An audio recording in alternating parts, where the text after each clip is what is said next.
ഈ സാധനം എന്ന് പറഞ്ഞാൽ ജിബിന് ഇതുണ്ടാക്കുന്ന ഒരു ഇമ്പാക്റ്റ് എന്ന് പറഞ്ഞാൽ അത് നിങ്ങൾ ഉദ്ദേശിക്കുന്നതിൻ്റെ ഒരു 1000 മടങ്ങായിരിക്കും എന്ന് പറഞ്ഞു. അദ്ദേഹം ഇങ്ങോട്ട് പറഞ്ഞു, എടാ നല്ല രീതിയിൽ പോകുന്നുണ്ടല്ലോ, സന്തോഷം കേട്ടോ, നന്നായിട്ടോ, ഓൾ ദ ബെസ്റ്റ് ഒക്കെ പറഞ്ഞിട്ടാണ്. എനിക്ക് എൻ്റെ ഈ സിനിമ ഇറങ്ങിയതിന് ശേഷം കിട്ടിയ ഏറ്റവും വലിയൊരു അപ്രീസിയേഷൻ ആയിരുന്നു. ഒരു ഇന്റർവ്യൂ ആണ് സത്യത്തിൽ എന്നെ ഈ സിനിമയിലേക്ക് എത്തിച്ചത്.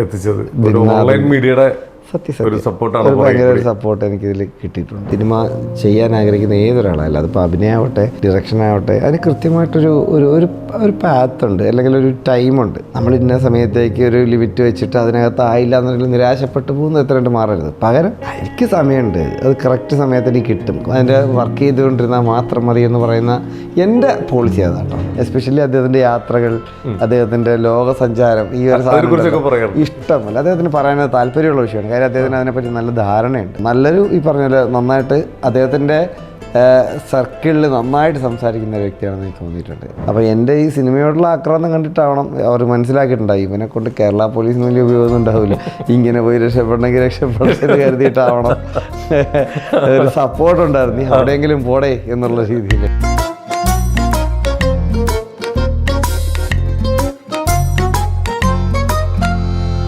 നമസ്കാരം, welcome to Django space. It's me Sreenath K Janardhanan. അപ്പൊ ഇന്ന് നമ്മുടെ കൂടെ ഒരു അതിഥിയുണ്ട്. ഈ അതിഥിയെ ഞാൻ പിടിച്ചോടുന്ന ഇവിടെ ഇരുത്തിയതാണ്, കാരണം നമ്മുടെ കയ്യിൽ ഒതുങ്ങുന്നില്ല, കിട്ടുന്നില്ല ഇപ്പോൾ.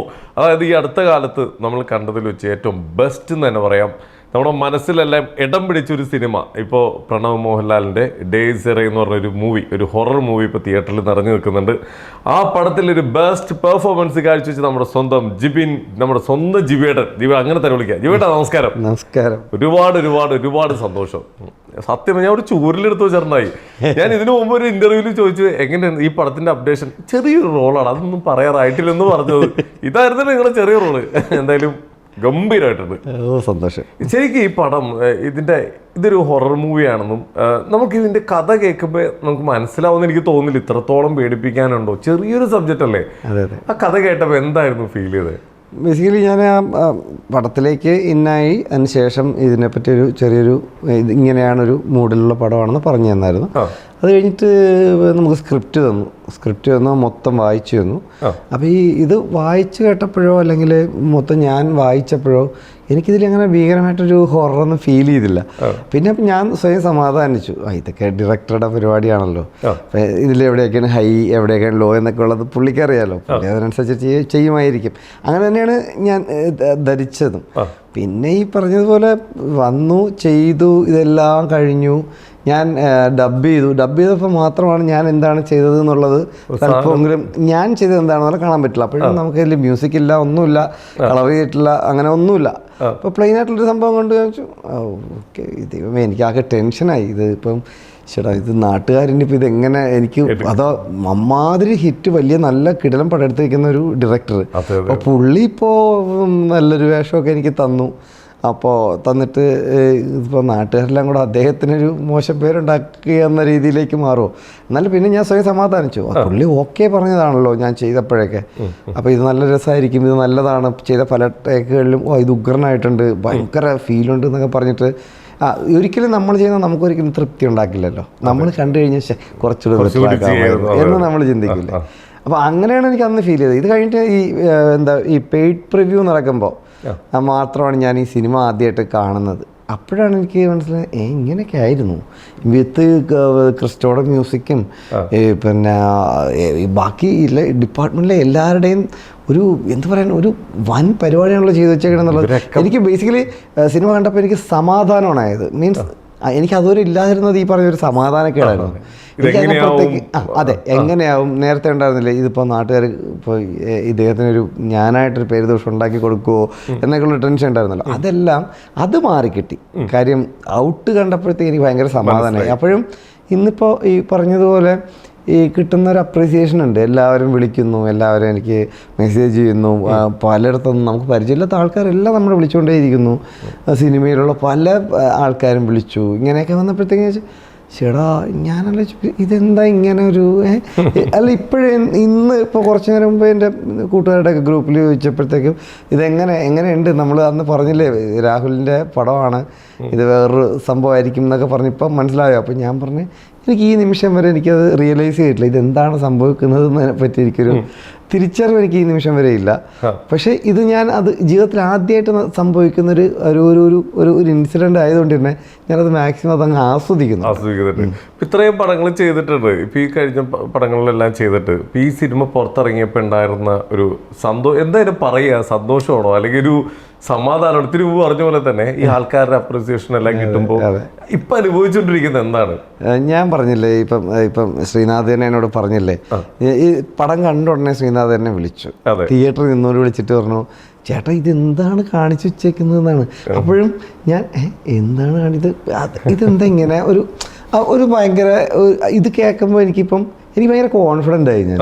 അപ്പം ഞാൻ ഇത്ര നാൾ ചെയ്തതിൽ നിന്നെന്തോ ഒരു വ്യത്യസ്തമായിട്ട് കുറച്ച് ബെറ്റർ ആയിട്ടുള്ളൊരു സംഭവം ഞാൻ ചെയ്തിട്ടുണ്ടായിരിക്കുമല്ലോ. ഒരു മാസമായിട്ട് ഇങ്ങനെ ഒരു റെസ്പോൺസ് നമുക്ക് കിട്ടുന്നത് തീർച്ചയായിട്ടും. അപ്പം ഞാൻ ഇതിൻ്റെ ഡയറക്ടറെ ഞാൻ മിക്ക ദിവസവും ഞങ്ങൾ എല്ലാ ദിവസവും വിളിക്കാറുണ്ട്, സംസാരിക്കാറുണ്ട്. അപ്പോൾ ഞാനിങ്ങനെ ചോദിക്കും. അപ്പോൾ അന്ന് എന്നോട് പറഞ്ഞൊരു കാര്യം ഉണ്ടായിരുന്നു, എൻ്റെ ക്യാരക്ടറിൻ്റെ ഒരു വലിപ്പം പുറത്ത് പറയണ്ട, ഇത് പറയാതെ നമ്മളിപ്പോൾ ഞാനിതിൽ വലിയ സംഭവമാണ് ചെയ്യുന്നത് അങ്ങനെയുള്ള കാര്യം പറയരുത്. ഈ സാധനം എന്ന് പറഞ്ഞാൽ ജിബിന് ഇതുണ്ടാക്കുന്ന ഒരു ഇമ്പാക്റ്റ് എന്ന് പറഞ്ഞാൽ അത് നിങ്ങൾ ഉദ്ദേശിക്കുന്നതിൻ്റെ 1000 മടങ്ങായിരിക്കും എന്ന് പറഞ്ഞു. അപ്പോഴും എനിക്ക് മനസ്സിലാവുന്നില്ല അതിന് മാത്രം ഞാൻ എന്ത് ചെയ്യുന്നു എന്നുള്ളത് എനിക്കൊരിതുണ്ടായിരുന്നു. അപ്പോൾ പക്ഷേ ഇപ്പോൾ ഞാൻ പറഞ്ഞില്ലേ ശ്രീനാഥ് എന്ന് ചോദിച്ചപ്പോൾ ഞാൻ പറഞ്ഞ ഒരു ചെറിയ പരിപാടി ചെയ്തിട്ടുണ്ട്, ഇത് കണ്ടു എന്നല്ലേ ഞാൻ പറഞ്ഞുള്ളൂ. അപ്പോൾ ഇതാണ് ഞാൻ എല്ലാവരോടും ചോദിച്ചത്. കാര്യം എല്ലാവരും അറിഞ്ഞു, കാര്യം ട്രെയിലർ ടീസർ വന്നപ്പോൾ പറഞ്ഞു ഞാൻ ഈ പടത്തിൽ ഉണ്ട് എന്നുള്ളത്. അപ്പോൾ എല്ലാവരും അതോടെ അന്വേഷണമായി. അപ്പോൾ ഞാൻ ഈ പറഞ്ഞ എല്ലാവരോടും അത് ചെറിയ പരിപാടിയാണ്, കുഴപ്പമില്ല, ഒരു അത്യാവശ്യം ആൾക്കാർക്ക് ഒരു നോട്ട് ചെയ്യുന്നൊരു സാധനമായിരിക്കും, അത്രയേ ഉള്ളൂ എന്നുള്ളത് പറഞ്ഞു. അപ്പോൾ ഇതിപ്പോൾ ഇങ്ങനെ വന്നപ്പോഴത്തേക്കുമാണ് എല്ലാവരും കൂടെ ഈ ശ്രീനാഥ് പറഞ്ഞ പോലെയാണ് നിങ്ങൾ എന്തായി കാണിച്ചു വെച്ചേക്കുന്നത് എന്നുള്ള രീതിയിലേക്ക് ഒരു സംസാരമായി. അപ്പം ഇപ്പോൾ ഒരു സമാധാനമുണ്ട്. അപ്പം ആരും അങ്ങനെ എന്നെ വിളിച്ചിട്ടോ അല്ലെങ്കിൽ മെസ്സേജ് ചെയ്തിട്ടോ കുറച്ചുകൂടി ബെറ്റർ ആക്കാമായിരുന്നുള്ളത് മീൻസ് എനിക്ക് കാണുമ്പോൾ തോന്നുന്നുണ്ടെങ്കിലും ആരും അങ്ങനെ പറഞ്ഞില്ല. അപ്പം നല്ല ഗംഭീരമായിട്ട് ചെയ്തു എന്ന് പറഞ്ഞ് കേൾക്കുന്നു, അതൊരു ഭയങ്കരമായിട്ടുള്ളൊരു സന്തോഷമാണ്. ഇതിൽ അതേപോലെ തന്നെ എടുത്തു പറയണം, ഇപ്പം നമ്മളൊരു സിനിമയെ സംബന്ധിച്ചിടത്തോളം ആ സിനിമ ഹിറ്റായി കഴിയുമ്പോൾ നമ്മൾ പറയുക ഗംഭീര പെർഫോമൻസ് ആയിരുന്നു ആർട്ടിസ്റ്റുകൾ, അങ്ങനെ ഏതെങ്കിലും ഒരു സെക്ഷനാണ് പറയുക. പക്ഷെ ഇതെന്ന് പറഞ്ഞു കഴിഞ്ഞാൽ 100 പേരുണ്ടോ 100-ൽ തന്നെ നിൽക്കുന്നത്, എല്ലാവരും ഒരേപോലെ സപ്പോർട്ട് ചെയ്തേക്കുന്നു. മ്യൂസിക്കിനാണെങ്കിലും ഇമ്പോർട്ടൻസ് ഉണ്ട്, ക്യാമറയ്ക്കാണെങ്കിലും ഇമ്പോർട്ടൻസ് ഉണ്ട്, ഡയറക്ഷനും ആക്ടിങ്ങിനും എല്ലാവരും ഒരു ഒറ്റക്കെട്ടായിട്ട് ഈ സാധനം പോകുന്നത്. എനിക്ക് തോന്നുന്നു നിങ്ങൾ പലരും സിനിമ ഇറങ്ങിയതിന് ശേഷമാണ് എല്ലാവരുടെയും കഴിവുകൾ നിങ്ങൾ മനസ്സിലാക്കിയെന്ന് തോന്നുന്നല്ലേ? തീർച്ചയായിട്ടും. കാര്യം ഈ സ്ക്രിപ്റ്റിൻ്റെ ഇത് നമുക്ക് എഴുതി വെച്ചേക്കുന്ന ആ സ്ക്രിപ്റ്റ്, നമുക്ക് വായിച്ചു തന്ന ആ സ്ക്രിപ്റ്റ്, അത് എന്താണ് ഒരു ഔട്ട് വരേണ്ടത്, എന്ത് ഡെലിവറി ചെയ്യണം എന്നുള്ളത് കൃത്യമായിട്ട് ഡയറക്ടർക്ക് ധാരണ ഉണ്ടായിരുന്നു. നമ്മൾ ഇന്ന് കാണുന്ന ഈ ഔട്ട് പുള്ളി എഴുതി ഫൈനൽ ഡ്രാഫ്റ്റ് ആക്കിയപ്പം പുള്ളിയുടെ മനസ്സിലുണ്ട് ഉണ്ട് എന്ന് പറയുമ്പോൾ ഈ പുള്ളി എന്താണോ ഉദ്ദേശിച്ചത് ആ സാധനം തിയേറ്ററിൽ ഇപ്പോൾ ഉണ്ട്. മനസ്സിലായില്ലേ? അപ്പം നമുക്കതിലേക്ക് ജസ്റ്റ് നമുക്ക് ഒരു ടൂളായിട്ട് നിന്ന് കൊടുക്കുക എന്നുള്ളത് മാത്രമേ ഉള്ളൂ. ബാക്കിയെല്ലാം വ്യക്തമായ ധാരണയുണ്ട്, എന്ത് ചെയ്യണം എന്ത് ചെയ്യേണ്ട എന്നുള്ളതിനെ പറ്റി വ്യക്തമായ ധാരണയുണ്ട്. ഒരു ആർട്ടിസ്റ്റിനെ എങ്ങനെ മൊത്തത്തിലൊന്ന് ഒരു ഡ്രൈവ് ചെയ്യല പുള്ളി കൃത്യമായിട്ട് റൂട്ടിലൂടെ ഒരു ആർട്ടിസ്റ്റിനെ ഡ്രൈവ് ചെയ്ത് കൊണ്ടുപോകുന്നതാണ്. തീർച്ചയായിട്ടും എനിക്ക് പേഴ്സണലി അങ്ങനെയാണ് അത് ഫീൽ ചെയ്തത്. ശരിക്കും ജിബേറിന് പ്രേതത്തിൽ പേടിയുണ്ടോ അല്ലെങ്കിൽ വിശ്വാസമുണ്ടോ? ഇല്ല, എനിക്ക് അങ്ങനെ എനിക്ക് ഈ പറഞ്ഞ നമ്മൾ ഈ ഒരു പവർ എന്ന് പറയുന്നത് നമ്മുടെ ഒരു അല്ലെങ്കിൽ നമ്മൾ ഇങ്ങനെ പ്രേതം അല്ലെങ്കിൽ പിശാച് എന്നൊക്കെ പറയുന്നൊരു സംഭവം ഉണ്ടല്ലോ. അപ്പം എനിക്ക് കുറേ മനുഷ്യരെനിക്ക് പേടിയുണ്ട്, സീരിയസ്ലി എനിക്ക് പേടിയുണ്ട്. കാര്യം നമുക്കറിയാം ഇവരെന്താ നമ്മൾ കേട്ടിട്ടുള്ള പ്രേത കഥകളിലൊക്കെ എല്ലാവരെയും ഇങ്ങനെ പേടിപ്പിക്കും എന്നുള്ളതാണ്. പേടിപ്പിക്കും അല്ലെങ്കിൽ അങ്ങനെ നമുക്കറിയാം അങ്ങനെ ഒരു സാധനം ഉണ്ടെങ്കിൽ ഇതാണ് അതിൻ്റെ നേച്ചറെന്ന്. പക്ഷെ പലരെയും നമുക്കറിയാൻ പറ്റില്ല. ചിരിക്കുമ്പോൾ ചിലപ്പോൾ ഇതിനകത്ത് വേറെന്തെങ്കിലും ചിരിക്കകത്ത് വേറെന്തെങ്കിലും ഉണ്ടോയെന്ന് നമുക്കറിയാൻ പറ്റില്ല. സീരിയസ്ലി എനിക്ക് എൻ്റെ ഒരു തോട്ടാട്ടോ അത്, വേറെ ഒന്നുമായിട്ട് ഞാൻ പറയുന്നതല്ല. പലരുടെ ഉള്ളിലുള്ളത് എന്താണെന്ന് നമുക്ക് അറിയാൻ പറ്റില്ല. പക്ഷെ നമ്മൾ പഠിച്ചിട്ടുള്ള പ്രേതങ്ങളെല്ലാം പേടിപ്പിക്കുന്നതാണ്, അല്ലെങ്കിൽ ചതിക്കില്ല. നമുക്കറിയാം അത് പേടിപ്പിക്കുകയേ ചെയ്യുള്ളൂ. അതിന് കൃത്യമായിട്ടുള്ളൊരു ഉദ്ദേശമുണ്ട്, അത് പേടിപ്പിക്കലാണ്. അതിന് നമ്മളെന്താ പറയാ, ഈ ചെറുപ്പം തൊട്ടേ നമ്മൾ കേട്ടുവരുന്ന പ്രേതങ്ങളെല്ലാം ചുണ്ണാമ്പി ഒഴിച്ച് പേടിപ്പിക്കൽ തന്നെ. സത്യം ഈ പറഞ്ഞത് തന്നെ. ചില വളരെ അപൂർവമായിട്ടാണ് ചോര കുടിക്കുക എന്ന് പറയുന്നത്, അപ്പോഴും കൊല്ലുന്നു പറഞ്ഞിട്ടില്ല. ഇത് നമുക്ക് അല്ലേ, അങ്ങനെയല്ലേ എനിക്ക് അങ്ങനെയാണ് തോന്നിയിട്ടുള്ളത്. തീർച്ചയായിട്ടും നമുക്ക് ഈ അരൂപികളായിട്ടുള്ള, അല്ലെങ്കിൽ ഇങ്ങനെ ഇപ്പം മരിച്ച ശേഷം പ്രേതമായി എന്ന് പറയുന്ന ഇവരാരും നമുക്ക് അങ്ങനെ വലിയ ശല്യക്കാരൊന്നുമല്ലെന്നേ. മരിച്ചു പോയത് പോയി, ജീവനുള്ളത് എങ്ങനെ നമ്മൾ അഡ്ജസ്റ്റ് ചെയ്യാൻ പറ്റാത്തത് ജീവനുള്ള പ്രേതങ്ങളാണ്. തീർച്ചയായിട്ടാണ്. എന്തായാലും ഇനിയും ജീവനുള്ള ഒരുപാട് പ്രേതങ്ങളെ ഫേസ് ചെയ്യേണ്ടതാ. എനിക്കറിയില്ല എങ്ങനെയാണെന്ന്. ഓക്കെ, ഈ എല്ലാവരുടെയും ലൈഫിൽ ഒരു പ്രേത കഥകളുണ്ടാവും, പേടിച്ചതും. അവിടെ നമ്മൾ പല സ്ഥലങ്ങളിൽ ചെല്ലുമ്പോൾ എ ക്ലാസ് പ്രേതകഥ വരെ കേട്ടിട്ടുണ്ടാവും ചില സ്ഥലങ്ങളിലും അല്ലേ.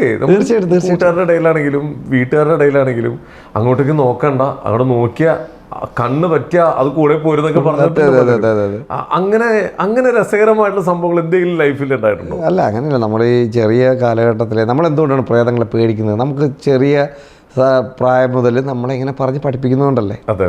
ഇപ്പം നമ്മൾ പഠിച്ചു തുടങ്ങുന്നത് ഈ പ്രേതം എന്ന് പറയുന്ന സംഭവം ഉണ്ട് എന്നുണ്ടെങ്കിൽ ഇത് ഏറ്റവും നല്ല, ലോകത്തെ ഏറ്റവും നല്ല സംഭവമാണ് ഈ പ്രേതങ്ങളും നമ്മൾ പഠിച്ചു വന്നു കഴിഞ്ഞാൽ നമ്മൾ ഈ പ്രേതത്തെ പേടിക്കുമോ? ഇല്ല. അത്രേ കാര്യമുള്ളൂ. ഒരു കാര്യത്തിന് നമ്മൾ അപ്രോച്ച് ചെയ്യുന്ന പോലെ ഇരിക്കും, ഇല്ലേ? സ്വാഭാവികമായിട്ട് നമ്മൾ എന്താണോ പഠിച്ചു വളർന്നത്, അല്ലെങ്കിൽ നമ്മൾ എന്തിൻ്റെ ഇടയിലാണോ വളർന്നു വന്നത്, അതായിരിക്കും നമ്മുടെ ഒരു നേച്ചറിൽ നമുക്ക് അപ്ലൈ ചെയ്യുന്നത്.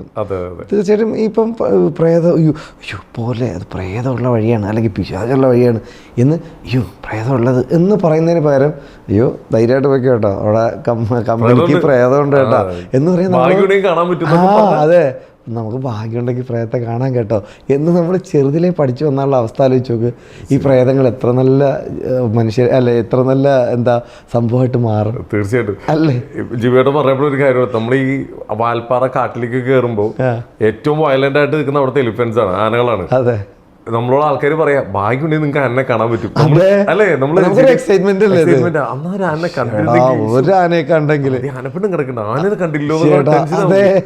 പക്ഷെ ഇതേ കാട്ടിലൊക്കെ അറിയാ എത്രയോ ആൾക്കാർ ചിലപ്പോ ഈ ആനേനെ ചവിട്ടി കൊന്നിട്ടുണ്ടാവും. പക്ഷെ എന്നാലും നമ്മളോട് ഭാഗ്യം ഉണ്ടെങ്കിൽ ആനയെ കാണാൻ പറ്റും കേട്ടോ. പിന്നെ നമ്മൾ എന്ത് ചെയ്യും, ചേട്ടാ ഒരു ആനയെ പോലും കാണുന്നില്ലേ, അത്രയുള്ള കാര്യം.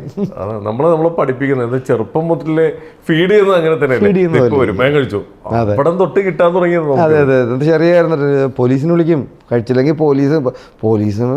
അപ്പൊ എന്താണ് ഈ പറഞ്ഞ പോലെയാണ് പോലീസിനെ വിളിച്ചത് പിള്ളേർ കഴിക്കുന്നുള്ളതാണോ? പേടി എന്നുള്ളത് വളർത്തിയെടുക്കുക എന്നുള്ളതാണ്. അത് പലപ്പോഴും പല ഉപയോഗത്തിനുമായിട്ടാണ്, പലതിൻ്റെയും റെസ്ട്രിക്ഷൻ പോലെയോ അല്ലെങ്കിൽ അങ്ങനെ വളർത്തിയെടുത്തൊരു സംഭവമാണ് അതൊക്കെ. അതെ അതെ. എന്നാലും ഇപ്പൊ നമ്മൾ ഈ സിനിമയിലേക്ക് തിരിച്ചു വരുമ്പോൾ ഇപ്പൊ ഈ ഡയറക്ടറുടെ ഏറ്റവും എടുത്തു പറയുന്നത് മമ്മൂക്കയ്ക്ക് അവാർഡ് കിട്ടിയിരിക്കുന്ന ഒരു ദിവസമാണ് നമ്മൾ ഈ ഇന്റർവ്യൂ. ഏറ്റവും വലിയ സന്തോഷം കേട്ടോ. ഒരു നല്ല ബെസ്റ്റ് മൊമെന്റ് തന്നെയാണ് നമ്മളിവിടെ. തീർച്ചയായിട്ടും അത് ഞാനിപ്പം ആ ഒരു അവാർഡിന്റെ അതൊരു സന്തോഷം ഒരു കേക്കും കഴിച്ചിട്ടാണ് അവിടെ നിന്ന് വരുന്നത്. എന്നിട്ട് ഞങ്ങളുടെ ഈ സിനിമയുടെ പിന്നെ ഈ വിജയം അദ്ദേഹം ഇങ്ങോട്ട് പറഞ്ഞു, എടാ മീൻസ് നല്ല രീതിയിൽ പോകുന്നുണ്ടല്ലോ, സന്തോഷം കേട്ടോ, നന്നായിട്ടോ, ഓൾ ദ ബെസ്റ്റ് ഒക്കെ പറഞ്ഞിട്ടാണ്. എനിക്ക് എൻ്റെ ഈ സിനിമ ഇറങ്ങിയതിന് ശേഷം കിട്ടിയ ഏറ്റവും വലിയൊരു അപ്രീസിയേഷൻ ആയിരുന്നു. നേരെ ഇന്റർവ്യൂലേക്കാണ് വരുന്നത്. അദ്ദേഹത്തിന് അവാർഡ് കിട്ടിയപ്പോൾ മീൻസ് നമുക്കൊരു അവാർഡ് കിട്ടി. പിന്നെ ഭയങ്കരമായിട്ട് അത് ഞാനിവിടെയാണ് ഇപ്പോൾ പറഞ്ഞത്. അടിപൊളി. എന്തായാലും ഇപ്പോൾ അദ്ദേഹത്തിന്റെ സിനിമകൾക്കെല്ലാം ഒരു വ്യത്യസ്തതയുണ്ട്. പേടിപ്പിക്കുന്നുണ്ടെങ്കിലും ഒരു വ്യത്യസ്തമായിട്ട് നമ്മളെ പേടിപ്പിച്ചുകൊണ്ടിരിക്കുന്നത്. അത് പേടിച്ച് കഴിഞ്ഞ് സിനിമ കഴിയുമ്പോൾ നമ്മൾ ആലോചിക്കും, സത്യത്തിൽ നമ്മൾ പേടിക്കണമായിരുന്നോ, പേടിക്കേണ്ട ആവശ്യം, ഇങ്ങനെയൊക്കെ ചിന്തിക്കും. വ്യത്യസ്തമായിട്ട് പേടിപ്പിക്കും. ഇപ്പോൾ ബ്രഹ്മയുഗം എന്ന് പറഞ്ഞു കഴിഞ്ഞാൽ ചേട്ടാ ആ പടം എന്തായിരുന്നു നമ്മുടെ മുമ്പിൽ ഒരു ബ്ലാക്ക് ആൻഡ് വൈറ്റ് മൂവി എന്ന് പറഞ്ഞപ്പോൾ നമ്മൾ തന്നെ പലരും ചിന്തിച്ചു ഈ കാലഘട്ടത്തിൽ എന്തിനാ ബ്ലാക്ക് ആൻഡ് വൈറ്റ് ഇറക്കുന്നത്. പക്ഷെ അത് കണ്ടു കഴിഞ്ഞപ്പോൾ അത് വേറെ ലെവലാന്ന് മനസ്സിലായി. ചേട്ടൻ ആക്ച്വലി ബ്രഹ്മയുഗം കണ്ടപ്പോൾ എന്താണ് കിട്ടിയത് അതിൽ നിന്ന്? എനിക്ക് ഈ പറഞ്ഞ ഈ ബ്രഹ്മയുഗം എന്നതിനപ്പുറത്തേക്ക് ഞാൻ ഈ ഭൂതകാലം എന്ന് പറഞ്ഞ സിനിമ എനിക്ക് ഭയങ്കരമായിട്ട് ഇഷ്ടപ്പെട്ടൊരു സിനിമയാണ്. അന്തമാതിരി ലെവൽ പെർഫോമൻസും അന്തമാതിരി ഒരു പ്രത്യേകിച്ചൊരു സംഭവം ഇല്ല. ഇത് നേരത്തെ നമ്മൾ പറഞ്ഞ പോലെയാണ് ഒരു പവർ അല്ലെങ്കിൽ ഒരു ഇങ്ങനെ എന്തോ ഒരു ഹോണ്ടിങ് ഒരു പ്ലേസ് ആണ്. അങ്ങനെ ഒരു സ്ഥലത്തെ ഒരു അരൂപിയായിട്ടുള്ളൊരു സംഭവം, അതിനെ ചുറ്റിപ്പറ്റി ജീവിക്കുന്ന കുറച്ച് ആൾക്കാർ, എന്താ അതിലുള്ളത്? ഒന്നുമില്ല. പക്ഷേ ഇമാതിരി നമ്മളെ ഈ ഒരു പേടി എന്ന് പറയുന്നൊരു ഫീല് ഉണ്ടാക്കിയ ഒരു സംഭവം എന്ന് പറഞ്ഞാൽ, ഇപ്പം നമ്മൾ പലപ്പോഴും പഴയ സിനിമകളിലോ അല്ലെങ്കിൽ സിനിമകളിലൊക്കെ ഇതിനൊക്കെ ഒരു രൂപം ഉണ്ടായിരുന്നു. അതെ അതെ അല്ലേ? അതെ അതെ. ഇപ്പം നമ്മൾ ഈ ഭൂതകാലം എന്നുള്ള സിനിമയിൽ അതിലുള്ള ഭൂതം എന്നുള്ള വാക്കല്ലാതെ ഭൂതമോ പ്രേതമോ ഒന്നുമില്ല. ഭൂതകാലം മനസ്സിലായില്ലേ? അതെ. അങ്ങനെ എനിക്ക് ഏറ്റവും ഭയങ്കരമായിട്ട് ഇഷ്ടപ്പെട്ടാണ്. അല്ല, ഈ പറഞ്ഞ പോലെയാണ്, വളരെ കുറച്ച് ആർട്ടിസ്റ്റ് മീൻസ് ക്യാരക്ടേഴ്സേ ഉള്ളൂ, അവരെല്ലാം ഗംഭീര പെർഫോമൻസ് ആണ്. അത് അങ്ങനെ ഒരു സിനിമ. അത് കഴിഞ്ഞിട്ട് വന്നത് ഈ പറഞ്ഞ പോലെ ഭ്രമയുഗം എന്ന് പറഞ്ഞാൽ അത് കാസ്റ്റിംഗ് തന്നെ എനിക്ക് തോന്നുന്നു. ഞാൻ ആദ്യമായിട്ട് ഇതിൻ്റെ ഡയറക്ടറെ വിളിച്ച് ചാൻസ് ചോദിക്കുന്നത് ഭ്രമയുഗം എന്നുള്ള സിനിമ അനൗൺസ് ചെയ്തപ്പോഴാണ്. എനിക്ക് നമ്മുടെ സൈജു കുറുപ്പ് ബ്രോ എനിക്ക് നല്ല അടുപ്പമുള്ളത് കൊണ്ട് തന്നെ ഞാൻ ചോദിച്ച് നമ്പറൊക്കെ വാങ്ങി ഞാൻ വിളിക്കട്ടെ ചോദിച്ചപ്പോൾ ധൈര്യമായിട്ട് വിളിച്ചു ചോദിച്ചു. പിന്നെ പുള്ളി നല്ലൊരു കക്ഷിയാണ്, എന്തെങ്കിലും സംഭവം ഉണ്ടെങ്കിൽ പുള്ളി തരും എന്ന് പറഞ്ഞു. ഞാൻ അന്ന് ആദ്യമായിട്ട് ഞാനിങ്ങനെ വിളിക്കുന്നപ്പോൾ എന്നോട് പറഞ്ഞു, ബ്രോ ഇതിലാകെ 3-4 ക്യാരക്ടേഴ്സേ ഉള്ളൂ, അതും ഒരു ക്യാരക്ടർ വളരെ കുറച്ചേ ഉള്ളൂ, അങ്ങനെ ഒരു ക്യാരക്ടർ മാത്രമുള്ളൊരു സിനിമയാണ്. അപ്പോൾ മെയിൻ അന്ന് തന്നെ അറിഞ്ഞു മമ്മൂട്ടി സാറാണ് ഇതിലെ മെയിൻ ചെയ്തത്. പിന്നെ ഒരു 2-3 ക്യാരക്ടേഴ്സ് കൂടെ ഉണ്ടെന്ന് പറഞ്ഞു. അപ്പോൾ അതുകൊണ്ട് ഇനി അത് ഓൾറെഡി ഫിക്സ് ആയതാണ്. അപ്പോൾ ഞാൻ ആദ്യമായിട്ട് ആ മനുഷ്യനെ ഞാൻ അവിടെയാണ് ഞാനൊരു കോൾ ചെയ്യുന്നത് ആദ്യമായിട്ട്. അപ്പോൾ അത് കഴിഞ്ഞിട്ട് പിന്നെ അദ്ദേഹത്തിൻ്റെ അടുത്ത സിനിമയാണ് ഇപ്പോൾ പറഞ്ഞ DSC. കഴിഞ്ഞ 2 പടവും ഞാൻ കണ്ടപ്പോഴത്തേക്കും സ്വാഭാവികമായിട്ടും എനിക്ക് വൻ കൊതിയായിപ്പോയി. പുള്ളിയുടെ ഒരു പടത്തിലെങ്കിലും ഏതെങ്കിലും ഒരു പടത്തിൽ ഒരു സീനെങ്കിലും ചെയ്യാൻ പറഞ്ഞു. പുള്ളി ആക്ഷൻ പറഞ്ഞ് ഒരു സാധനം സെറ്റാക്കി പുള്ളി കട്ട് ചെയ്യുന്ന ഒരു പരിപാടിയിലേക്ക് എത്തണം എന്ന് വല്ലാതെ ആഗ്രഹിച്ച ഒരാളാണ്. അപ്പോൾ അത് കഴിഞ്ഞ് ഈ DSC എന്ന സിനിമയെ പറ്റി എനിക്ക് തോന്നുന്നു വേറൊരു ചാനലിൻ്റെ ഒരു റൗണ്ട് ടേബിളിൽ ഇരിക്കുമ്പോഴാണ് പുള്ളി ഈ സിനിമയെ പറ്റി പറഞ്ഞത്. പ്രണവ് മോഹൻലാലാണ് നായകൻ എന്നൊക്കെ പറഞ്ഞിട്ട് അപ്പോഴും ഞാൻ ചിന്തിക്കുന്നില്ല ഇത് നമുക്ക് ഇതിനകത്ത് എന്തെങ്കിലും കിട്ടുമോ ഇല്ലയോ എന്നുള്ളത്. പക്ഷെ വളരെ യാദൃച്ഛികമായിട്ട് ഞാൻ ഈ സിനിമയിലേക്ക് എത്തി. അതൊരു എത്തലായിരുന്നു. ആ കോൾ എങ്ങനെയായിരുന്നു ഇതിലേക്ക് വിളിച്ചത്? അത് ഈ ഞാൻ സിനിമ ഉണ്ടല്ലോ, അപ്പോൾ ആ ഒരു ക്യാരക്ടറിനെ ഒരു ഫേസ് അവർ ആ സമയത്ത് സെർച്ച് ചെയ്യുന്നുണ്ടായിരുന്നു. അപ്പോൾ ഈ ഓൺലൈൻ മീഡിയാസിനോട് ഏറ്റവും ബഹുമാനവും സ്നേഹം തോന്നിയ എൻ്റെ ജീവിതത്തെ വളരെയധികം നല്ല രീതിയിൽ വല്ലാത്ത ഒരു മൊമെൻറ്റിലേക്ക് നല്ലൊരു മൊമെൻറ്റിലേക്ക് ആക്കി തന്നതിന് ഏറ്റവും വലിയൊരു സഹായകമായത് ഈ ഓൺലൈൻ മീഡിയയിലെ ഒരു ഇൻ്റർവ്യൂ ആണ്. ഞാനൊരു ചാനലിന് ചെയ്തൊരു ഇൻ്റർവ്യൂ, അതിൻ്റെ റീല് ഒരു 1-1.5 മിനിറ്റ് റീല് ഈ ഡയറക്ടറുടെ അടുത്ത ഫ്രണ്ടും അതിൻ്റെ ചീഫൊക്കെ ആയിരുന്ന ഭ്രമയുഗത്തിലൊക്കെ വർക്ക് ചെയ്ത ദിൻനാഥ് പുത്തഞ്ചേരി, നമ്മുടെ ഗിരീഷ് പുത്തഞ്ചേരി സാറിൻ്റെ ഇളയ മകൻ. അപ്പോൾ അദ്ദേഹം ഈ ഡയറക്ടറും വളരെ അടുപ്പക്കാരാണ്. അപ്പോൾ ഇങ്ങനൊരു ക്യാരക്ടറിനെ ഒരു സെർച്ച് ചെയ്യുന്നത് കണ്ട സമയത്ത് ഇങ്ങനെ യാദൃച്ഛികമായിട്ട് ഇൻസ്റ്റാഗ്രാമിൽ പുള്ളി ഇങ്ങനെ നീക്കി കളിച്ചുകൊണ്ടിരിക്കുമ്പോൾ എൻ്റെ മഹത് വചനമടങ്ങിയ ആ ഒരു റീൽ അവിടെ വരികയാണ്. പുള്ളി ഇങ്ങനെ ഓണാക്കി ഇങ്ങനെ കണ്ടുകൊണ്ടെന്ന് പുള്ളി ഇത് കണ്ടു. അത് ഒരു 1.5 മിനിറ്റ് കണ്ടപ്പോഴത്തേക്കും പുള്ളിക്ക് ഇത് വെറുതെ എന്തെങ്കിലും ചെയ്താലും പറഞ്ഞ് ഈ സാധനത്തിൻ്റെ ലിങ്ക് എടുത്തിട്ട് ഡയറക്ടർക്ക് അയച്ചു കൊടുത്തു. രാഹുലിനെ അയച്ചു കൊടുത്തിട്ട് അതൊന്ന് കണ്ടു നോക്കുമോ, നമുക്ക് പറ്റിയ ഒരു ലുക്കാണോ പുള്ളി ഇവിടെ ചെറിയ വർക്കുകൾ ഞാൻ കണ്ടിട്ടുണ്ട് എന്നുള്ള രീതിയിൽ പറഞ്ഞു. സ്പോട്ടിൽ തന്നെ പുള്ളി അവിടുന്ന് ഇതെനിക്ക് വർക്കാകുന്ന ലുക്കാണ് എന്ന് പറഞ്ഞ് അങ്ങനെയാണ് ഞാൻ ഈ പടത്തിലേക്ക് വരുന്നത്. എന്നിട്ട് ഞാനിത് അറിയുന്നില്ല. ഞാൻ അറിയുന്നത് വളരെ ലേറ്റായിട്ടാണ്. ഞാൻ വേറൊരു സിനിമയുടെ ലൊക്കേഷൻ ഇതായിട്ട് ഞാൻ കൊച്ചിയിലൂടെ താമസിക്കുമ്പോൾ ഒരു ദിവസം വൈകുന്നേരം എന്നെ ഒരാൾ വിളിക്കുകയാണ്. പറഞ്ഞു ഒരു പുതിയ സിനിമ തുടങ്ങുന്നുണ്ട്, ജിബിൻ ചേട്ടനല്ലേ, അപ്പോൾ അതിലൊരു ക്യാരക്ടർ നോക്കാൻ വേണ്ടിയിട്ടായിരുന്നു. ചേട്ടൻ എപ്പോഴാണ് ഇനി കൊച്ചിയിൽ വരുന്നത്? അപ്പോൾ ഞാൻ തിരുവനന്തപുരത്താണെന്നുള്ളത് ഇവർക്കറിയാം. അപ്പോൾ ഞാൻ പറഞ്ഞു ഞാനിപ്പോൾ കൊച്ചിയിലുണ്ട്, എനിക്ക് പക്ഷേ ഇന്ന് നൈറ്റ് ഷൂട്ടുണ്ട്, അപ്പോൾ എന്താണ് എന്ന് വെച്ചാൽ അപ്പോൾ ചേട്ടാ ഇവിടെ ഉണ്ടോ, എങ്കിൽ പിന്നെ നാളത്തേക്ക് മറ്റന്നാളത്തേക്ക് ആക്കണ്ട, നമുക്ക് ഇന്ന് തന്നെ കാണാം ഡയറക്ടറെ. അപ്പോൾ ഞാൻ പറഞ്ഞു ഇല്ല, ഞാൻ ഷൂട്ടിന് ഇറങ്ങാൻ നിൽക്കുകയാണെന്ന് പറഞ്ഞു.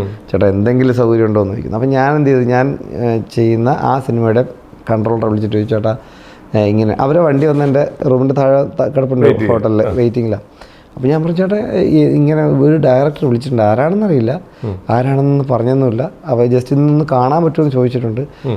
നമുക്ക് അപ്പോൾ ജിബിന് ഒരു കുഴപ്പമില്ല, ധൈര്യമായിട്ട് പോട്ടോ, ഇവിടെ 11 മണിക്കും ആവശ്യമുള്ളൂ ജിബിനെ, ഇപ്പം മണി 5:30 ആയിട്ടുള്ളൂ. അപ്പം ഞാൻ പറഞ്ഞു ശരി ചേട്ടാ. അപ്പോൾ പറഞ്ഞില്ല നമ്മുടെ വണ്ടി പോണേ, നമ്മുടെ വണ്ടി കിടപ്പുണ്ടല്ലോ താഴെ നടക്കല്ലേ, ആ വണ്ടിയിലൂടെ പോയാൽ മതി പറഞ്ഞു. ഞാൻ അന്ന് അവിടെ പോകുമ്പോൾ, അങ്ങോട്ടേക്ക് പോകുമ്പോൾ ആ വണ്ടിയുടെ ഡ്രൈവർ ചേട്ടൻ എന്നോട് പറഞ്ഞു, ഞാനിങ്ങനെ പറഞ്ഞു ഇങ്ങനെ ഒരു ഡയറക്ടർ. അപ്പോൾ എൻ്റെ പറഞ്ഞു ചേട്ടാ എൻ്റെ മനസ്സ് പറയുന്നു ഇത് നിങ്ങൾക്കൊരു നല്ലൊരു സാധ്യത ഉണ്ടാക്കാൻ പോണൊരു സിനിമയ്ക്കായിരിക്കും നിങ്ങളെ ഈ വിളിക്കുന്നത്.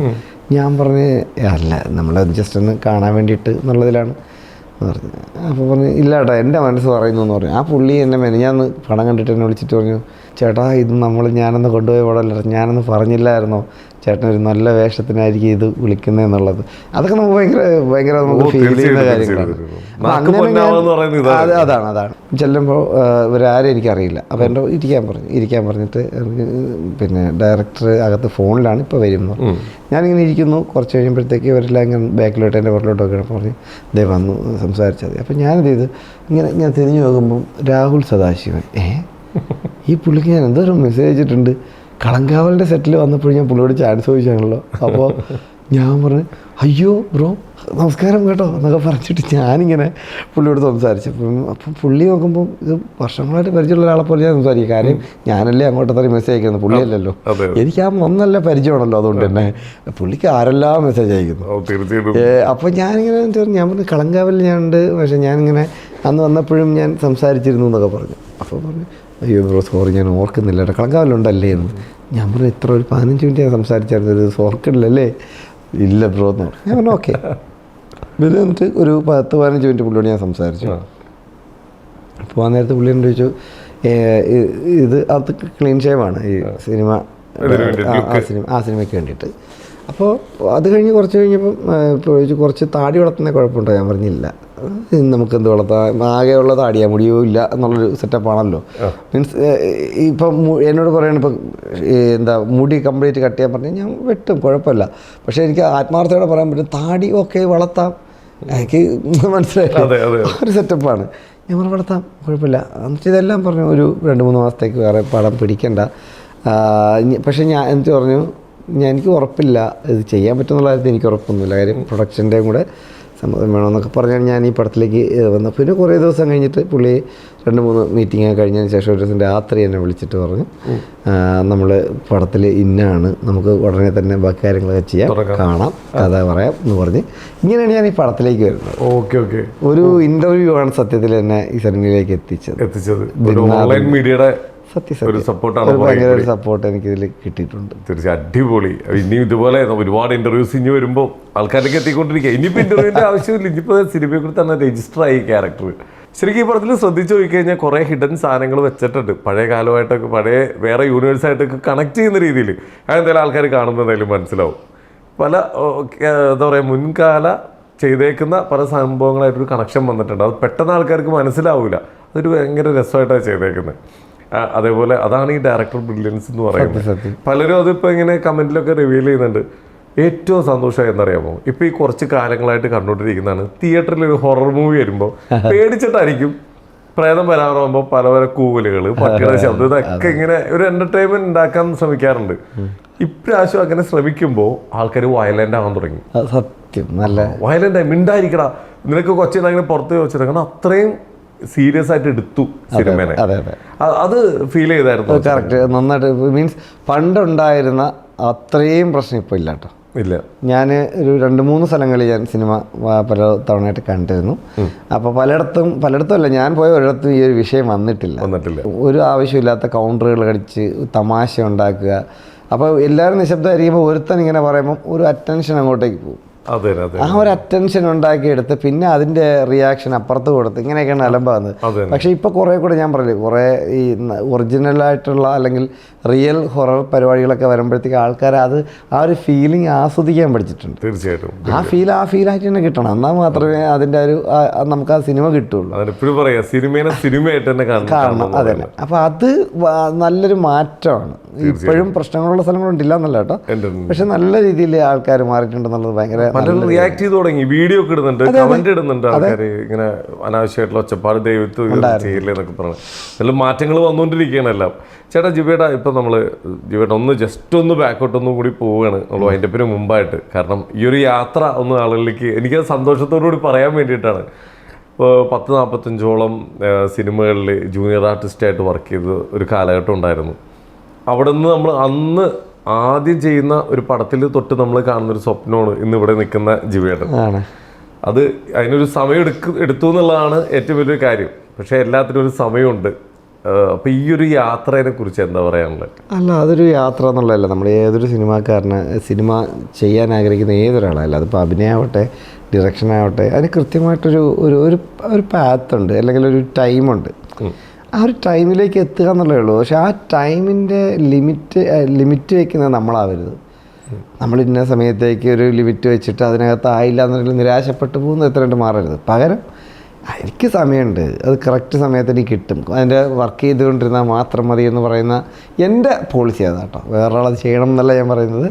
ഞാൻ ഇങ്ങനെ ഒരു സംഭവം, എനിക്കൊരു സാധനം കിട്ടും, അതിലേക്ക് അങ്ങ് പോയാൽ മതി. അതല്ലാതെ ഇന്ന സമയത്ത് ഞാൻ ആ സാധനം എടുക്കും എന്ന് പറയാതിരുന്നാൽ മതി.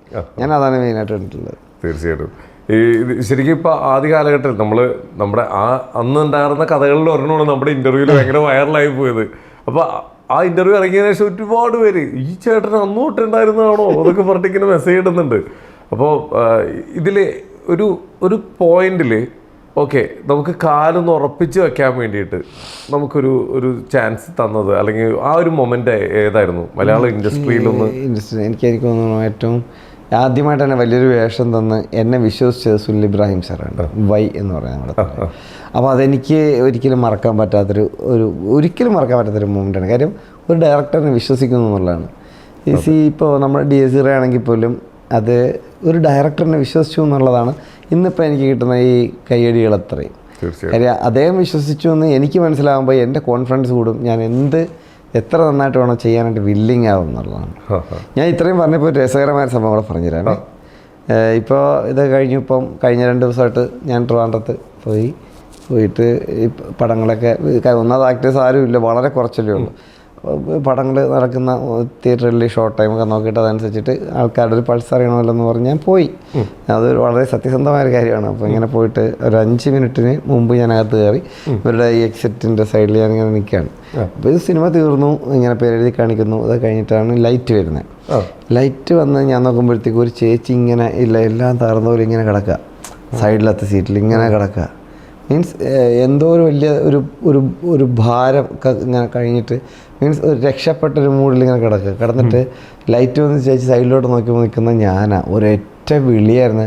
ഞാൻ നമ്മുടെ നോക്കി നിൽക്കുകയും ബ്രഹ്മദത്തൻ്റെ കൈ ഇങ്ങനെ പൊന്നിക്കുന്നപ്പോൾ ആ സീനിലെ ഫിലിമിന് ചേച്ചിയുടെ ഒരു വിളി പോലെ എന്നുള്ള വിളി ഉണ്ടല്ലോ.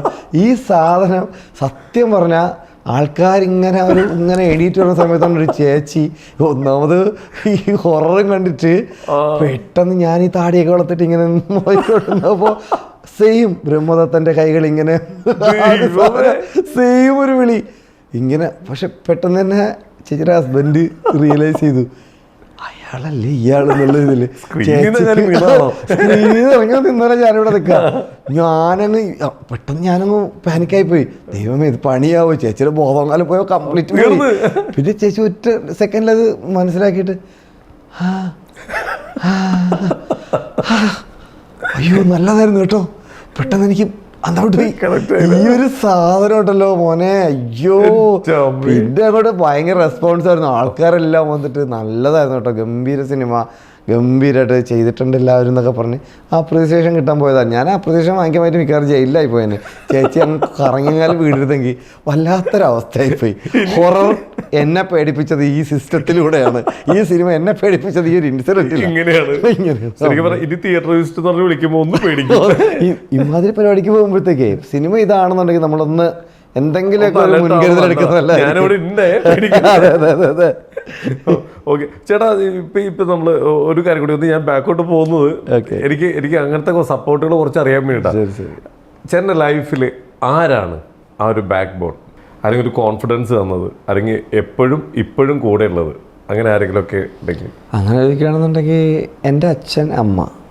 കാര്യം എൻ്റെ ഏറ്റവും ചെറിയ പ്രായം മുതൽ ഒരിക്കലും ഈ സോഷ്യൽ മീഡിയ ഇല്ലായിരുന്ന കാലഘട്ടത്തിൽ ബാലതാരങ്ങളെ ആവശ്യമുണ്ടെന്ന് പറഞ്ഞ് പത്രങ്ങളിൽ പരസ്യം വരുമ്പോഴത്തേക്കും ഇതിനെ കൊണ്ടുപോകണം എന്ന് പറയുമ്പോൾ ഒരു എതിർപ്പ് പോലും പറയാതെ എൻ്റെ കൂടെ വന്ന്, എൻ്റെ അച്ഛനൊരു പലചരക്ക് കടയായിരുന്നു, ആ കട അടച്ചിട്ടിട്ട് എൻ്റെ മോനെ അതൊരു അവസരമാണെന്നെങ്കിൽ അവസരമാകട്ടെ എന്ന് കരുതി എൻ്റെ കൂടെ വന്ന് എൻ്റെ അച്ഛനും അമ്മയും തന്നെയാണ്. അവിടെ നിന്ന് തന്നെയാണ് എൻ്റെ ബേസ് എല്ലാം അവിടെ തന്നെയാണ്.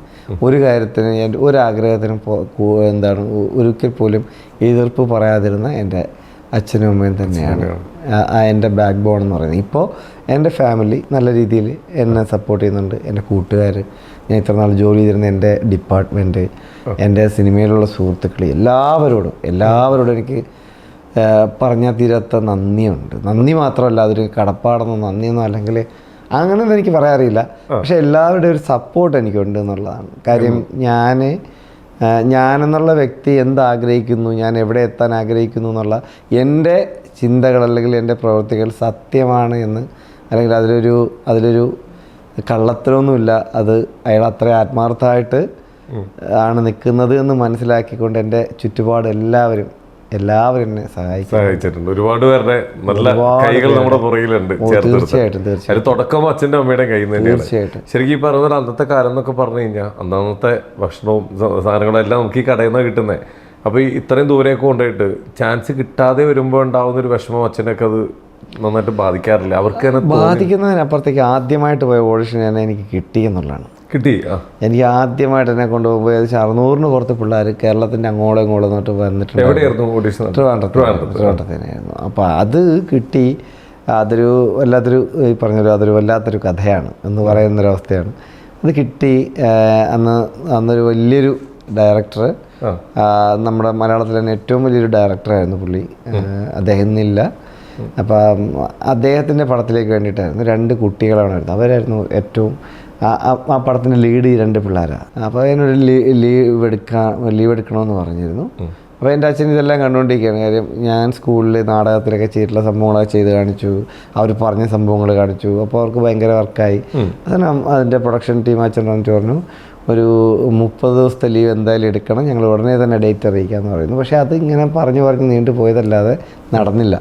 അന്ന് അച്ഛൻ എന്നോട് അവിടെ നിന്ന് ഇറങ്ങുമ്പോൾ ഒരു വാക്ക് പറയുന്നു, ഇക്കാര്യം നീ വെളിയിൽ പറയരുത്, ഇതെല്ലാം ശരിയാവട്ടെ, ഇത് കഴിഞ്ഞിട്ട് നമുക്കെല്ലാവരോടും പറയാമെന്ന് പറയുന്നത്. പക്ഷേ നമ്മുടെ ഒരു പ്രായത്തിൻ്റെ ഒരു കൗതുകം ഉണ്ടല്ലോ, നമുക്ക് ഏറ്റവും വലിയ ആഗ്രഹമായ സിനിമ എന്നുള്ള സാധനത്തിലേക്ക് ഞാൻ എത്തി എന്നുള്ള എൻ്റെ ആ തിരിച്ചറിവില്ലാത്ത പ്രായം, അതുകൊണ്ട് തന്നെ ഞാൻ അവിടെ നാട്ടിലെ പലരോടും പറഞ്ഞു. അവസാനം സിനിമ നടന്നില്ല എന്ന് പറഞ്ഞാൽ അല്ലാതെ തന്നെ ഭയങ്കര എനിക്കൊരു ഷോക്കായിരുന്നു. ആ ഷോക്കിനപ്പുറത്തേക്ക് നാട്ടിലെല്ലാവരും ഞാൻ സിനിമാ നടനായിട്ട് മാറി.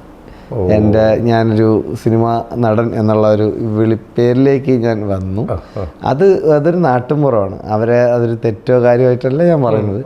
ഗോപിയണ്ണൻ്റെ മോൻ അങ്ങനെ നടനായി, പക്ഷെ നടിച്ചൊന്നുമില്ല, പക്ഷെ നടനായി. അപ്പോൾ ഞാനത് ആലോചിച്ചു. മീൻസ് അതിൻ്റെ ഒരു റിവെഞ്ചൊന്നും അങ്ങനെ ഒന്നുമല്ല ഞാൻ പറയുന്നത്. പക്ഷേ എനിക്ക് ആഗ്രഹിച്ച് എന്നെ കൊണ്ടുപോയി എല്ലാം സെറ്റായ ഒരു സംഭവം സിനിമ പ്രൊഡക്ഷൻ സൈഡും ഈ ഡയറക്ഷൻ സൈഡും കൂടെ തമ്മിലുണ്ടായ എന്തോ ഒരു ക്ലാഷിൻ്റെ പുറത്ത് നടക്കാതെയായി. പക്ഷേ അതൊന്നും നടന്നില്ലെങ്കിലും ഗോവിന്ദൻ്റെ മോൻ നടനായി നാട്ടിൽ. ഞാൻ വെളിയിൽ പറഞ്ഞു, അച്ഛൻ പറയരുത് എന്ന് പ്രത്യേകിച്ച് പറഞ്ഞതാണ്. എന്നിട്ട് ഞാൻ പറഞ്ഞു, അതെൻ്റെ മിസ്റ്റേക്കാണ്. പക്ഷെ എനിക്കത് ആ പ്രായം തിരിച്ചറിവില്ല. അതെ. പക്ഷേ ഗോപിയണ്ണൻ്റെ മോൻ നടനായി, ഇത്രയും വർഷത്തിന് ശേഷം നടനായി. അതാണ് കാലം, അതാണ് കേട്ടോ. എല്ലാം കറങ്ങി നമ്മുടെ അടുത്ത് തന്നെ വരും, ആത്മാർത്ഥമായിട്ട് ആഗ്രഹിച്ച. എന്തായാലും നമ്മൾ ഇപ്പോൾ ഇത്രയും യാത്രകൾ ചെയ്ത് ഒരുപാട് പേര്, ഇപ്പം അച്ഛൻ അമ്മ എല്ലാവരുടെയും സപ്പോർട്ടുകൾ, ഒരുപാട് നല്ല സുഹൃത്തുക്കളുടെ സപ്പോർട്ട്, നല്ല നല്ല നല്ല നല്ല എല്ലാം നല്ലതാണ് നമ്മുടെ കൂടെയുള്ള. അതാണ് ഏറ്റവും വലിയ ഭാഗ്യം. ഇവിടം വരെ എത്തിയേക്കുന്നു. ഒരുപാട് ആൾക്കാരുണ്ട് അറിയാം, പ്രാർത്ഥിക്കാനും എല്ലാത്തിനുമായിട്ട്. ഇതിനിടയിൽ നമ്മളൊരു ഡിപ്പാർട്ട്മെന്റ് കാര്യം പറഞ്ഞു. പോലീസിലായിരുന്നു. എത്ര വർഷം പോലീസിൽ സേവനം? ഞാൻ 16-17 വർഷത്തിനടുപ്പിച്ച് ഞാൻ ജോലി ചെയ്തു. ഇപ്പം 2 കൊല്ലമായിട്ട് ജോലി ചെയ്യുന്നില്ല, ലോങ് ലീവിലാണ്. എൻ്റെ ഡിപ്പാർട്ട്മെൻറ്റും ഭയങ്കരമായിട്ട്, ഞാൻ പറഞ്ഞില്ല, എൻ്റെ ഹയർ ഓഫീഷ്യൽസ് എല്ലാവരും ഭയങ്കരമായിട്ട് എന്നെ സഹായിച്ചിട്ടുണ്ട്. എന്നെ ലീവ് ഏത് രീതിയിൽ എടുക്കണം, ജോലി എങ്ങനെ, ഡ്യൂട്ടി അഡ്ജസ്റ്റ് ചെയ്യുന്നത്, അങ്ങനെയൊക്കെ ചെയ്ത് എന്നെ അഭിനയിക്കാനായിട്ട് വിടാൻ അവർ മനസ്സ് കാണിച്ചിട്ടുണ്ട്. കാര്യം എനിക്ക് തോന്നുന്നു, ഞാൻ പറഞ്ഞില്ല, ഈ പറഞ്ഞ പോലെ എനിക്ക് ഈ പറഞ്ഞ പോലെ നമ്മുടെ സിനിമയാണ് ആഗ്രഹമായിരുന്നത്. അപ്പോൾ എൻ്റെ ഈ സിനിമയോടുള്ള ആക്രാന്തം കണ്ടിട്ടാവണം എനിക്ക് അവർ മനസ്സിലാക്കിയിട്ടുണ്ടായി ഇവനെ കൊണ്ട് കേരള പോലീസിന് വലിയ ഉപയോഗമൊന്നും ഉണ്ടാവില്ല, ഇങ്ങനെ പോയി രക്ഷപ്പെടണമെങ്കിൽ രക്ഷപ്പെടണമെന്ന് കരുതിയിട്ടാവണം. ഒരു സപ്പോർട്ട് ഉണ്ടായിരുന്നു, അവിടെയെങ്കിലും പോടേ എന്നുള്ള രീതിയിൽ അവരുടെ സപ്പോർട്ട് ആ രീതിയിലൊരു സൈലന്റ് സപ്പോർട്ട് എപ്പോഴും ഉണ്ടായിരുന്നു. ഏത് സ്റ്റേഷനിലാണ് ചേട്ടൻ വർക്ക് ചെയ്യുന്നില്ല? ഞാൻ ലാസ്റ്റ് ചെയ്യുന്നത് വലിയതുറ സ്റ്റേഷൻ എന്ന് പറയും. വലിയതുറ, അതെ, എയർപോർട്ടിൻ്റെ തൊട്ടടുത്തുള്ള ട്രിവാൻഡ്രം. വലിയതുറ അതൊരു വലിയ സ്റ്റേഷനാണ്, കുറച്ചധികം ജോലിയൊക്കെ ഉള്ള എയർപോർട്ടൊക്കെ ഉള്ളതുകൊണ്ട് ജോലിയൊക്കെ അധികം ഉള്ളത്, പക്ഷെ നല്ല രസകരമായൊരു സംഭവമായിരുന്നു. ശരി ശരി.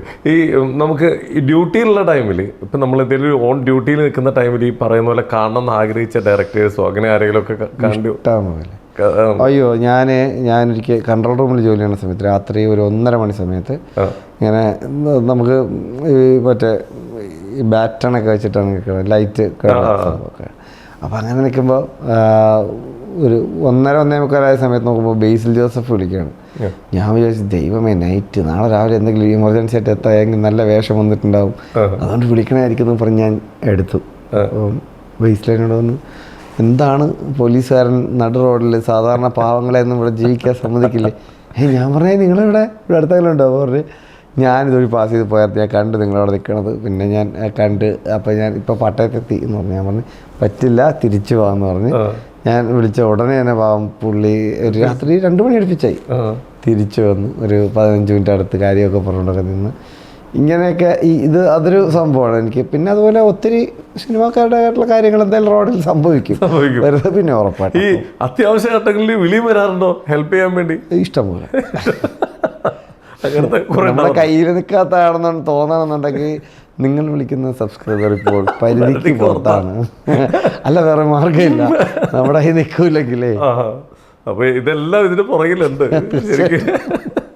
ഓക്കെ ഏട്ടാ, ഏതായാലും നമുക്ക് ഒരു 1-2 കാര്യം കൊണ്ട് ഇപ്പോൾ പ്രണവുമായിട്ടുള്ള ആ എക്സ്പീരിയൻസ് എങ്ങനെയുണ്ടായിരുന്നു? പ്രണവ് എന്ന് പറഞ്ഞാൽ പടത്തിൻ്റെ ലീഡാണല്ലോ, സ്വാഭാവികമായിട്ടും ഭയങ്കര ഭയങ്കര ഭയങ്കര ജെന്യൂനായിട്ടുള്ളൊരു മനുഷ്യൻ.